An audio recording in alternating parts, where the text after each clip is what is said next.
దుర్మార్గమైన వెంచర్ కూడా దుర్మార్గమైన వెంచర్ అని ఎందుకు అంటున్నానంటే చంద్రబాబు నాయుడు గారు చేసిన దుర్మార్గం ఏంటంటే ఆయన రాజధాని నగర నిర్మాణము అనే బాధ్యతని టేకప్ చేశారు. ఇది ఇది ఇది చాలా స్పష్టంగా దుర్మార్గం. అందుకని ఇదంతా చంద్రబాబు నాయుడికి ఉపయోగపడే కార్యక్రమం తప్ప ప్రపంచానికి అమరావతి రైతులకి ఉపయోగం ఏమీ లేదు. నమస్తే, వెల్కమ్ టు తెలుగు రాజ్యం. నేను మీ సంతోష్. పార్లమెంట్లో అమరావతి బిల్ పాస్ అవుతున్న సమయంలో ఎక్స్ సీఎం జగన్మోహన్ రెడ్డి అమరావతి అనేది ఒక ఫెయిల్ అన్నట్టు మాట్లాడారు.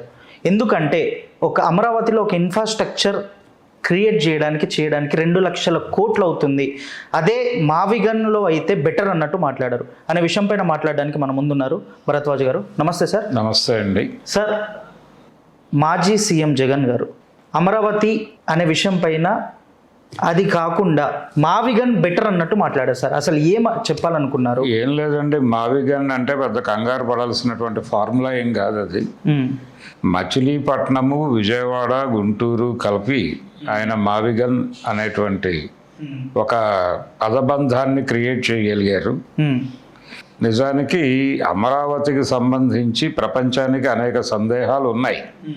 సందేహాలు మాత్రమే కాదు, అమరావతి అనేది దుర్మార్గమైన వెంచర్ కూడా. దుర్మార్గమైన వెంచర్ అని ఎందుకు అంటున్నానంటే అమరావతి కావచ్చు, ఏదైనా కావచ్చు, మీరు రాజధాని అంటే రాజధాని నిర్మాణం అంటే ఒక సెక్రటేరియట్, ఒక శాసనసభ, ఒక హైకోర్టు, ఇతర ప్రభుత్వ కార్యాలయాల నిర్మాణం వరకు మాత్రమే మీరు చేసి దానికోసం ప్రభుత్వ భూములు కానీ లేదు ప్రజల భూములు కానీ కొనుగోలు చేసి మీరు పెట్టాలనుకున్న చోట పెట్టుకోవచ్చు, తప్పేం లేదు దానిలో. కాకపోతే చంద్రబాబు నాయుడు గారు చేసిన దుర్మార్గం ఏంటంటే ఆయన రాజధాని నగర నిర్మాణము అనే బాధ్యతని టేకప్ చేశారు. ఇది ఇది ఇది చాలా స్పష్టంగా దుర్మార్గం. ఓకే. ఈ పేరుతో ఆయన జనాల నుంచి భూములు తీసుకున్నాడు. ఏ ప్రాతిపదికన తీసుకున్నాడు? వాళ్ళకి కౌలు డబ్బులు ఇచ్చేటట్టుగాను, నిర్మాణం జరిపిన తర్వాత రాజధానిలో ఒక 200 గజాలు, ఎకరానికి 200 గజాలు ఇచ్చే పద్ధతిలోను ఒక డెవలప్మెంటల్ అగ్రిమెంట్ చేసుకుంటారు. జనరల్గా ల్యాండ్ ఓనరు, బిల్డరు ఒక అగ్రిమెంట్ చేసుకుంటారు. మీ స్థలంలో మేము నిర్మాణం జరిపినందుకు 7 ప్లాట్లు మావి, 3 ప్లాట్లు మీవి టైప్లో ఒక అగ్రిమెంట్ చేసుకుంటారు.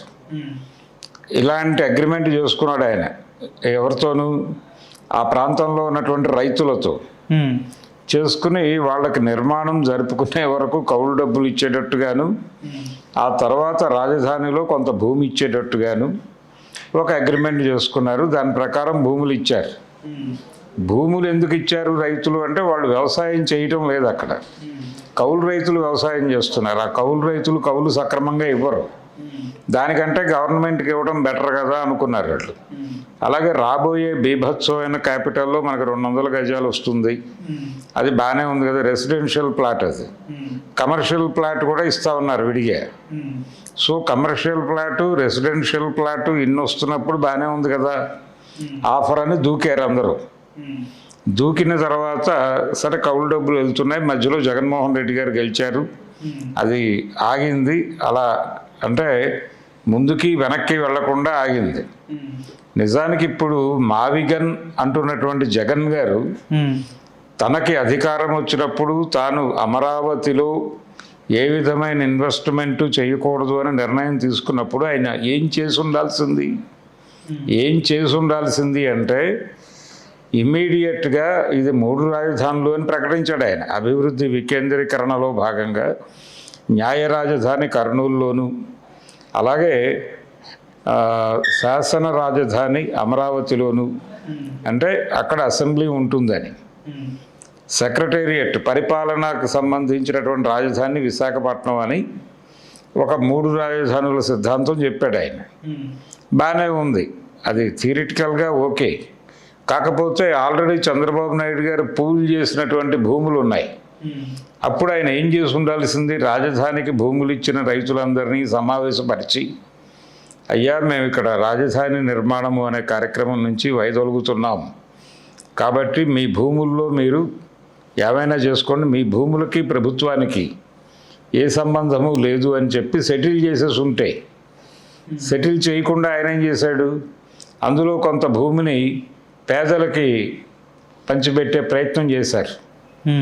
పేదలకు పంచిపెడుతూ వాళ్ళకి ఇచ్చిన పట్టాల్లో కింద ఒకవేళ ఈ పట్టాలు వెనక్కి వెళ్ళిపోయే ఛాన్స్ కూడా ఉంది అని, ఇది పూర్తిగా కొంతకాలం టైం పడితే కానీ ఇవి మీవి కాదు అని ఒక వాక్యం జోడించి మరీ రిజిస్ట్రేషన్లు చేశారు.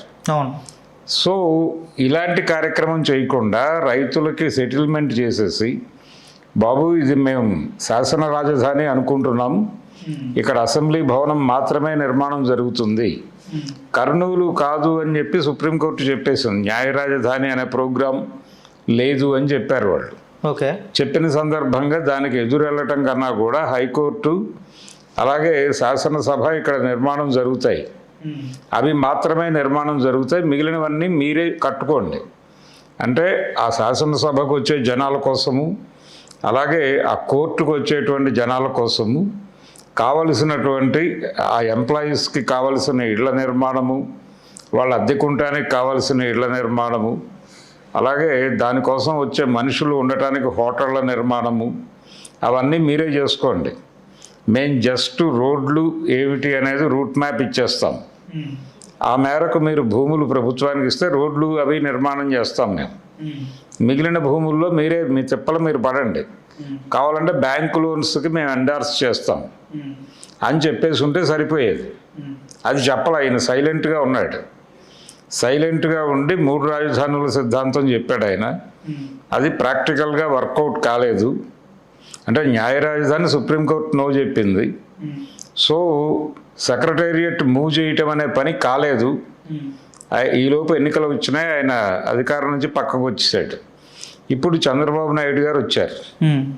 చంద్రబాబు నాయుడు గారికి ఏంటి ప్రోగ్రాము, ఇప్పుడు దీన్ని స్థిరీకరించుకోవాలి.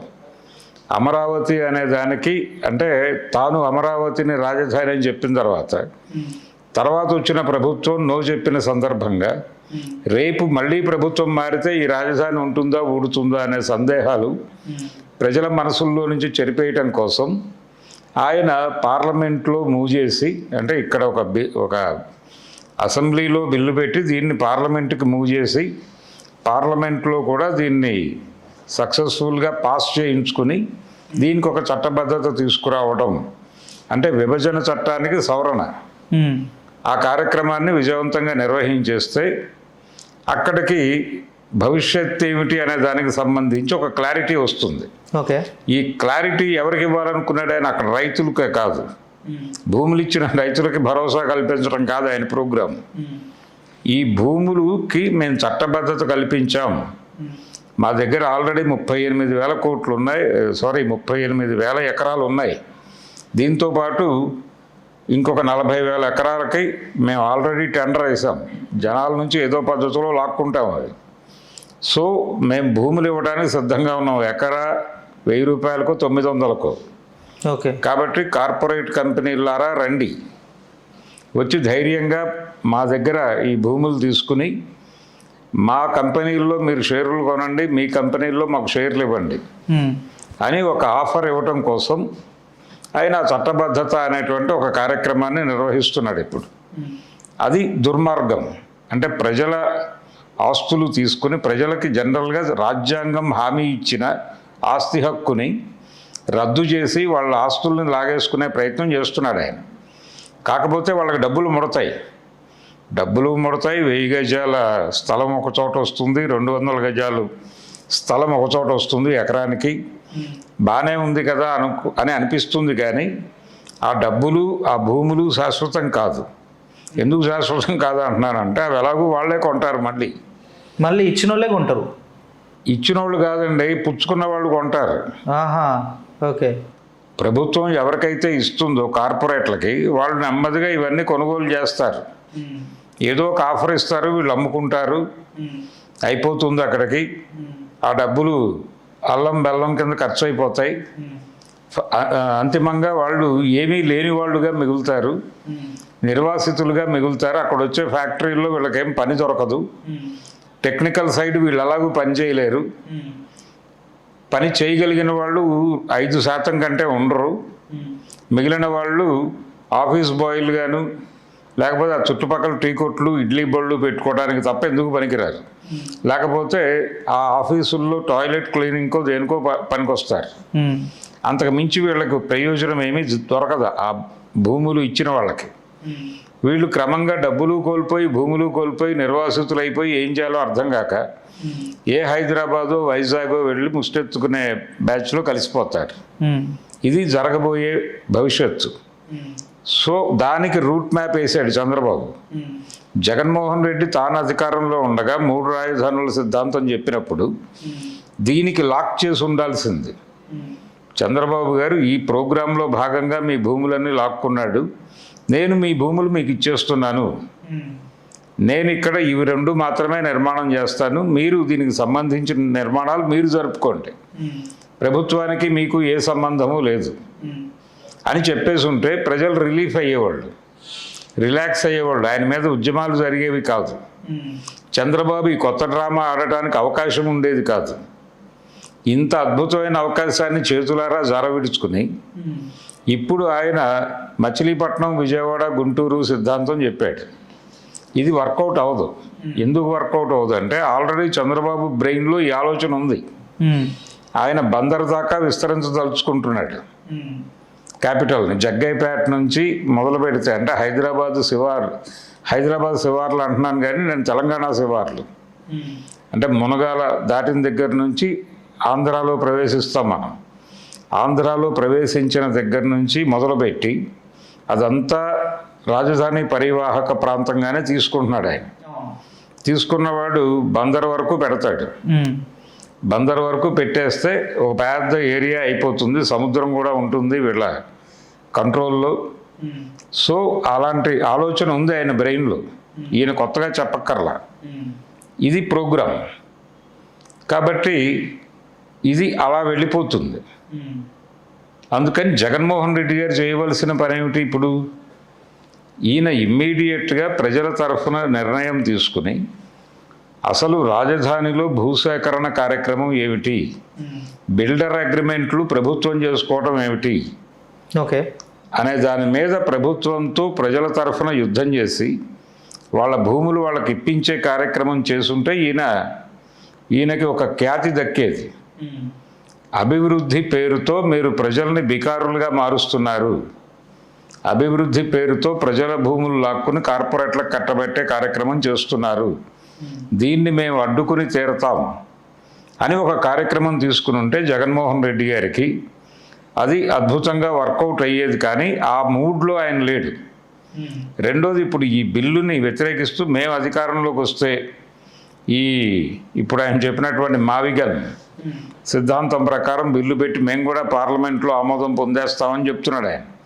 అదంత ఈజీ ప్రోగ్రాం కాదు. ఎందుకంటే ఇప్పుడు మూవ్ చేసింది ఎన్డీఏ. ఢిల్లీలో అంతమంది ఎంపీలు ఈయనకు ఉండరు, ఈయన ఒంటరిగా చేస్తే. ఓకే కాబట్టి ఇతర పార్టీలు అంటే ప్రస్తుతం ఎన్డీఏ హవా నడుస్తోంది. వచ్చే ఎన్నికల్లో ఎన్డీఏని మించిన సీట్లు ఎవరైనా తెచ్చుకోగలిగితే వాళ్లతో జగన్మోహన్ రెడ్డి సయోధ్యగా వెడితే అప్పుడు వర్కౌట్ అవుతుంది. కానీ వచ్చే ఎన్నికల్లో కూడా ప్రస్తుతానికి ఉన్న సీనేరియా ప్రకారం ఎన్డీఏ వచ్చే పరిస్థితి కనిపిస్తోంది. ఒకవేళ వాళ్ళే వస్తే, రాకూడదు అని నేను అనుకుంటున్నా పర్సనల్గా, ఒకవేళ వస్తే ఇప్పుడు బిల్లు వాళ్ళే పెట్టి అప్పుడు బిల్లు పెట్టాలంటే వాళ్ళకి ఆంధ్రప్రదేశ్ ప్రజల ముందుకు రావాల్సిన పని ఉంటుంది కదా. ఇక్కడ ఆంధ్రప్రదేశ్లో బీజేపీ పార్టీకి పాత్ర వేస్తారు జనాలు, అందుకని ఆ రిస్క్ వాళ్ళు చేయరు. సో ఇవన్నీ ఊరికేనే టైంపాస్ కోసం మాట్లాడుకునే వ్యవహారాలు తప్ప ఇందులో జరిగేది ఏమి ఉండదు. ఓకే చంద్రబాబు నాయుడు అయితే స్పష్టంగా ఒక చట్టబద్ధత అనేది తెచ్చుకుని తన వ్యాపారానికి అడ్డంకి లేకుండా చేసుకున్నాడు. ఇప్పుడు ఆయన విశృంఖలంగా ఈ 70-80 వేల ఎకరాల మీద వ్యాపారం చేస్తాడు. వ్యాపారం చేసి అందరితోనూ బిల్డర్ అగ్రిమెంట్లు ఉన్నాయి ఎలాగో ఆయన దగ్గర, డెవలప్మెంటల్ అగ్రిమెంట్లు. ఆ డెవలప్మెంటల్ అగ్రిమెంట్ల ప్రకారం కార్పొరేట్లకు అప్పచెప్పేసి వీళ్ళకి 30% ఇచ్చి 70% వాళ్ళకి ఇచ్చి ఇలా ఒక డీల్ సెట్ చేసుకుని ముందుకు వెళ్ళిపోతాడు. ఆయనకి డబ్బులు వచ్చేస్తాయి. ఆయన ఆల్రెడీ 10 ఎకరాల్లోనూ ఎంతో ఇల్లు కడుతున్నాడు అక్కడ అమరావతిలో. సో ఆ ఇంటి నిర్మాణము, ఆ వ్యవహారము అవన్నీ జరిగిపోతాయి. ఓకే. అందుకని ఇదంతా చంద్రబాబు నాయుడుకి ఉపయోగపడే కార్యక్రమం తప్ప ప్రపంచానికి, అమరావతి రైతులకి ఉపయోగం ఏమీ లేదు. అమరావతికి చట్టబద్ధత రావటం వలన చంద్రబాబుకి లాభం తప్ప అక్కడ రైతులకు కాదు. రైట్. ఇది program. Thank you sir, thank you so much. Thank you. Hello, Telugu Rajyam channel చూస్తున్నారా? సామాజిక, రాజకీయ, జీవన చిత్రణే తెలుగు రాజ్యం. అతిశయోక్తులు, అసత్యాలు ఉండవు. రాజకీయ కోణం కాదు, ప్రజా కోణమే కొలబద్ద. తెలుగు రాజ్యం వీక్షణ మీ ఉత్తమ అభిరుచికి నిదర్శనం.